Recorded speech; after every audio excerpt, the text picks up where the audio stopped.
واشهد ان محمدا عبده ورسوله اما بعد فاعوذ بالله من الشیطان الرجیم بسم اللہ الرحمن الرحیم الذي خلق الموت والحیاة لیبلوکم ایکم احسن عملا۔ لائق صد احترام صدر اجلاس، معزز و موقر علماء کرام، عمائدین جماعت، بزرگوں، دینی و ملی بھائیوں، خواتین اسلام، وقت کے تقاضے کے عنوان سے ایک بہت ہی اہم اجلاس رکھا گیا ہے۔ میں آپ کے سامنے کچھ دیر گفتگو کرنے کے لیے حاضر ہوا ہوں۔ میں سمجھتا ہوں اس وقت کا سب سے بڑا تقاضا جو ہے وہ عمل کا تقاضا ہے۔ ہم نے توحید کی بہت ساری باتیں سنی، اتباع سنت کی باتیں ہمارے سامنے کی جاتی ہیں، اللہ اور اس کے رسول کی اطاعت کا ہمیں درس دیا جاتا ہے، نبی سے عقیدت اور محبت کا پیغام ہمیں سنایا جاتا ہے، نماز روزے کے فضائل ہمارے سامنے بیان کیے جاتے ہیں، حقوق و معاملات کی باتیں ہمارے سامنے پیش کی جاتی ہیں۔ ساری باتیں ہم سنتے ہیں، سمجھتے ہیں، لیکن وقت کا جو سب سے بڑا تقاضا ہے کہ توحید سے متعلق، سنت سے متعلق، عبادات سے متعلق، معاملات سے متعلق جو باتیں ہم سنتے ہیں، سمجھتے ہیں، جانتے ہیں، اس پر عمل کیا جائے۔ یقیناً عمل کے میدان میں ہم بہت پیچھے ہیں۔ ایک پکا سچا مسلمان، ایک پکا سچا نوجوان جو عمل کی بڑی بڑی باتیں کرتا ہے، قرآن اور حدیث کی بڑی بڑی باتیں کرتا ہے، جب اس کی اپنی زندگی میں عمل کی بات آتی ہے تو عمل میں بڑا کچا نظر آتا ہے۔ یہ بہت بڑی حقیقت۔ اور یاد رکھیے، ہمارے مرنے کے بعد سے لے کر کے آخرت کے تمام مراحل میں ہمارے ساتھ سفر آخرت کا سب سے بہترین ساتھی اگر کوئی ہے تو وہ عمل ہے۔ جناب محمد الرسول اللہ صلی اللہ علیہ وسلم کی حدیث ہم بارہا سنتے ہیں، یتبع المیت ثلاث، میت کے پیچھے تین چیزیں جاتی ہیں۔ جب انسان مر جاتا ہے اس کے ساتھ تین چیزیں جاتی ہیں، اہلہ و مالہ و عملہ، اس کے اہل و عیال، اس کے گھر کے لوگ، اس کے نوکر چاکر، اور اس کا عمل اس کے ساتھ جاتا ہے۔ نبی صلی اللہ علیہ وسلم نے فرمایا فیرجع اثنان، دو چیزیں واپس آ جاتی ہیں، اس کے گھر کے لوگ، اس کے خاندان کے لوگ، اس کے دوست و اقارب، اس کے نوکر چاکر، سب اس کو قبر کے حوالے کر کے واپس آ جاتے ہیں۔ وَيَبْقَى مَعَهُ وَاحِدٌ، اس کے ساتھ ایک چیز باقی رہ جاتی ہے اور وہ ہے اس کی زندگی کا عمل۔ اب قبر کی اس تاریکی میں، قبر کی اس اندھیری کوٹھری میں اگر کوئی چیز اس کے ساتھ رہے گی تو اس کی زندگی کا عمل ہوگا۔ اگر اس کے پاس اچھا عمل ہوگا تو اس کے ساتھ اچھا معاملہ ہوگا، اگر اس کے ساتھ برے عمل ہوں گے تو اس کے ساتھ وہیں سے برا معاملہ شروع ہو جائے گا۔ جناب محمد الرسول اللہ صلی اللہ علیہ وسلم نے فرمایا یوت الرجل فی قبری، ایک انسان کو قبر میں دفن کیا جاتا ہے، عذاب کا فرشتہ آتا ہے، فَإِذَا أُوتِيَ مِن قِبَلِ رَأْسِهِ دَفَعَتْهُ تِلَاوَةُ الْقُرْآنِ، عذاب کا فرشتہ اس کے سرہانے سے اس کے پاس آنا چاہتا ہے، قرآن مجید کی تلاوت اس کو دور بھگاتی، تو اس کے پاس نہیں آ سکتا، اس لیے کہ یہ بندہ دنیا میں قرآن مجید کی تلاوت کرتا تھا۔ وَإِذَا أُوتِيَ مِن قِبَلِ يَدَيْهِ دَفَعَتْهُ الصَّدَقَةُ، عذاب کا فرشتہ اس کے سامنے سے اس کے پاس آنا چاہتا ہے، صدقہ اور خیرات اس کو دفع کرتے، تو اس کے پاس نہیں آ سکتا، اس لیے کہ یہ بندہ دنیا میں صدقہ اور خیرات کرتا تھا۔ وَإِذَا أُوتِيَ مِن قِبَلِ رِجْلَيْهِ دَفَعَهُ مَشْيُهُ إِلَى الْمَسَاجِدِ، اس کے پیر کی طرف سے عذاب کا فرشتہ اس کے پاس آنا چاہے گا، مسجدوں کی طرف اللہ کی عبادت کے لیے جو چل کر کے جایا کرتا تھا، اس کا وہ عمل اس فرشتے کو دور ہٹائے گا، تو پیر کی طرف سے بھی اس کے پاس نہیں آ سکتا۔ معلوم کیا ہوا؟ اس کے زندگی کے اعمال صالحہ، اس کی زندگی کی نیکیاں چاروں طرف سے اس کو گھیر لیں گی اور عذاب کے فرشتے کو اس کے قریب نہیں آنے دیں گی اور اس کو عذاب سے بچا لیں گی۔ یہ ہے انسان کی زندگی کے عمل کا فائدہ اس کی برزخی زندگی میں، اس کی قبر کی زندگی میں۔ حشر کا قیامت قائم ہوگی، سارے لوگ قبروں سے زندہ کر کے اٹھائے جائیں گے، حشر کے میدان میں جمع ہوں گے، اللہ تعالیٰ کرسی عدالت پر ہوگا، وَجَاءَ رَبُّكَ وَالْمَلَكُ صَفًّا صَفًّا، تیرا رب بندوں کے درمیان تیرا رب بندوں کے درمیان فیصلہ کرنے کے لیے آئے گا، فرشتے صف بستہ ہوں گے۔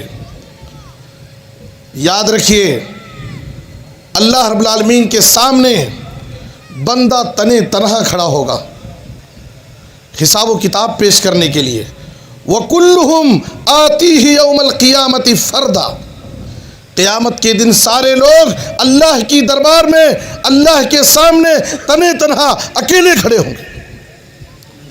جناب محمد الرسول اللہ صلی اللہ علیہ وسلم نے فرمایا، بخاری اور مسلم کی حدیث ہے، ما منکم من احد الا سیکلمہ اللہ لیس بینہ وبینہ ترجمان، اللہ تعالیٰ تم میں سے ہر شخص سے کلام کرے گا، بات کرے گا، ڈائریکٹ گفتگو ہوگی، بیچ میں کوئی ترجمان نہیں ہوگا، بندہ رب کے سامنے کھڑا ہوگا، فینظر ایمن منہ فلا یرا الا ما قدم وینظر اشأم منہ فلا یرا الا ما قدم وینظر بین یدیہ فلا یرا الا النار تلقاء وجہہ۔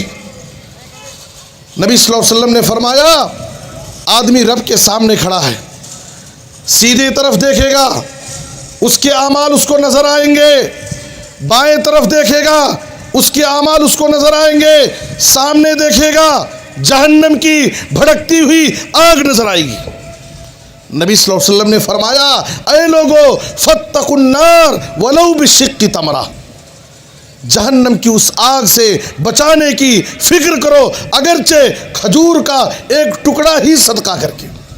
تمہارے پاس معمولی اعمال بھی ہوں، رب کو راضی کرنے کے لیے چھوٹے چھوٹے اعمال ہی کرو، اگر اللہ تعالیٰ اس کو قبول کر لے، اس سے راضی ہو جائے تو تمہاری مغفرت کا ذریعہ ہو سکتی ہے۔ بہرحال حشر کے میدان میں بھی رب کے سامنے جب بندہ کھڑا ہوگا، اس وقت بھی اس کے اعمال اس کے کام آئیں گے۔ یہ گھڑی محشر کی ہے، تو عرصے محشر میں ہے، پیش کر غافل عمل کوئی اگر دفتر میں ہے۔ حشر کے میدان میں بھی انسان کو اس کے اعمال کام آئیں گے۔ اور ترمذی کی وہ مشہور حدیث جس میں ہم بارہا سنتے ہیں، لا تزول قدم ابن آدم یوم القیامہ من عند ربہ حتی یسأل عن خمس، ہر بندے سے قیامت کے دن جب تک 5 سوالات نہ کر لیے جائیں رب کے سامنے سے وہ اپنا قدم آگے نہیں بڑھا سکتا۔ 5 سوالات ہوں گے، اس کی پوری زندگی کے بارے میں سوال ہوگا، جوانی کے بارے میں خصوصی سوال ہوگا، مال کے بارے میں 2 سوال ہوں گے، کہاں سے کمائے کہاں خرچ کیے۔ 5واں سوال عمل کے بارے میں ہوگا، وَمَاذَا عَمِلَ فِيمَا عَلِمَ، دین کی جو باتیں تم جانتے تھے سنتے تھے اس پر تمہارا کتنا عمل تھا۔ آج میرے بزرگوں اور دوستو، ہم نے بیانات کو، علماء کی تقریروں کو اپنے کانوں کا ٹیسٹ بنا دیا ہے۔ بہت بڑی حقیقت ہے، ہم نے تقریروں کو، علماء کے بیانات کو اپنے کانوں کا مزہ بنا دیا ہے۔ فلاں عالم کی تقریر ہے، ٹیسٹ نہیں ہے، پروگرام میں شامل نہیں ہوں گے۔ فلاں عالم کی تقریر ہے، ٹیسٹ نہیں ہے، دلچسپی نہیں لیں گے۔ فلاں عالم کا خطبہ ہے، اس مسجد میں جائیں گے ہی نہیں، ٹیسٹ نہیں ہے۔ میرے بزرگوں اور دوستو، کتاب و سنت کی باتوں کو، قرآن و حدیث کی باتوں کو، علماء کے بیانات کو ہم نے اپنے کانوں کا مزہ بنا لیا ہے۔ صحابہ کرام وہ تھے، قرآن اور حدیث کی بات ان کے سامنے پیش کی جاتی، اپنے آپ کو اس کے حوالے کر دیتے تھے۔ کانوں سے اللہ کے نبی کی کوئی بات ٹکراتی تھی، فوراً عمل شروع کر دیتے تھے۔ نبی صلی اللہ علیہ وسلم جمعہ کا خطبہ دے رہے ہیں، آپ نے کہا اجلسو، بیٹھ جاؤ۔ کس کو بول رہے ہیں بیٹھ جاؤ؟ کسی کو نہیں معلوم۔ عبداللہ بن مسعود مسجد میں داخل ہو رہے ہیں، دروازے پر پہنچے ہیں، نبی کی آواز کانوں سے ٹکرائی، بیٹھ جاؤ، ہاتھ بیٹھ گئے، مسجد کے دروازے پر بیٹھ گئے، ایک قدم بھی آگے نہیں بڑھے۔ کیوں؟ اس لیے کہ نبی کا حکم ہے بیٹھ جاؤ۔ کس کے لیے ہے؟ بات کی بات ہے، نبی کہہ رہے ہیں بیٹھ جاؤ تو بیٹھ جاؤ۔ میرے بزرگ اور دوستو، کیا ہمارے پاس کتاب و سنت پر عمل کا کوئی جذبہ ہے؟